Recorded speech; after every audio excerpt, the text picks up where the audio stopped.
Sir आज के कार्यक्रम के बारे में आज मानगढ़ धाम पर ये आदिवासी समुदाय के लिए एक बहुत बड़ा शहादत का केंद्र रहा है। यहाँ पर 1500 आदिवासी एक साथ मारे गए थे और 1500 आदिवासी एक साथ मारे गए थे 1913 के अंदर।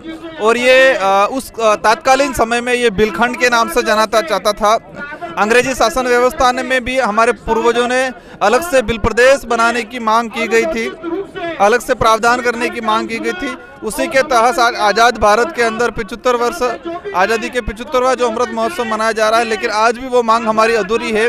बिल प्रदेश की मांग को पूरा करने के लिए 4 राज्यों के आदिवासी समाज के आदिवासी समुदाय के बिल समूहों और बाकी समूहों के लोग भी एकत्रित हुए हैं। और इसके साथ ही मुख्य जो वर्तमान ज्वलन जो मुद्दा चल रहा है, समान नागरिक संहिता जो केंद्र सरकार आदिवासियों पे जबरदस्ती थोपना जा रही है, ये समान नागरिक संहिता के विरोध में आज आदिवासी समुदाय उतरा हुआ था। और केंद्र सरकार के इस कदम का हम पुरजोर विरोध करते हैं, क्योंकि समान नागरिक संहिता आदिवासी समाज के जो विशेष जो हक अधिकार है, विशेष जो प्रावधान है संविधान के अंदर, उन सारे प्रावधानों को कहीं न कहीं हनन होता है। इसलिए पूरा आदिवासी समुदाय ये समान नागरिक संहिता जो कानून है इसका पुरजोर विरोध करता है।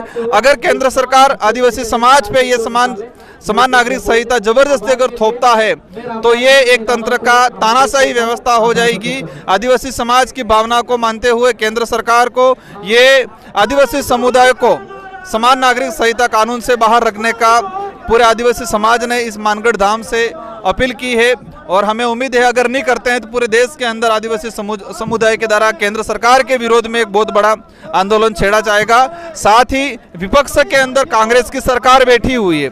कांग्रेस की सरकार किसी भी मुद्दे पे आगे आ जाती है, लेकिन ये जो वर्तमान में यूसीसी जो लागू हो रहा है तो आदिवासी समाज के हित में कांग्रेस सरकार अभी तक नहीं आई है। तो कांग्रेस के जो वरिष्ठ जो नेता है उनको भी कहना चाह रहे हैं, अगर आदिवासी समाज के हित चाहते हो आप लोग तो केंद्र सरकार से आप लोग भी अपील करें कि ये यूसीसी से आदिवासी समुदाय को अलग रखा जाए और साथ ही एससी समुदायों को भी यूसीसी से अलग रखा जाए। जिस देश का संविधान के अंदर जो अलग अलग समुदाय के लिए अलग अलग प्रावधान बने हुए हैं, तो ये जो कानून आएगा तो ये जो कानून आने की वजह से सारे प्रावधान गौण हो जाएंगे। इसलिए इसका हम पुरजोर विरोध करते हैं।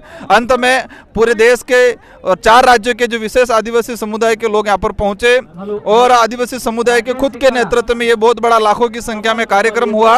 और राज्य सरकार केंद्र सरकार इन विशेष मांगों को ध्यान में रखे और इन मांगों को पूरा करने का काम करे। अगर पूरा काम नहीं करती है तो आने वाले समय में विधानसभा चुनाव हो, लोकसभा चुनाव हो, आदिवासी समाज कांग्रेस बीजेपी को इस इलाके के अंदर घुसने नहीं देगी। इन्हीं शब्दों के साथ आप सबको धन्यवाद। आपके चैनल को जोहार, आभार।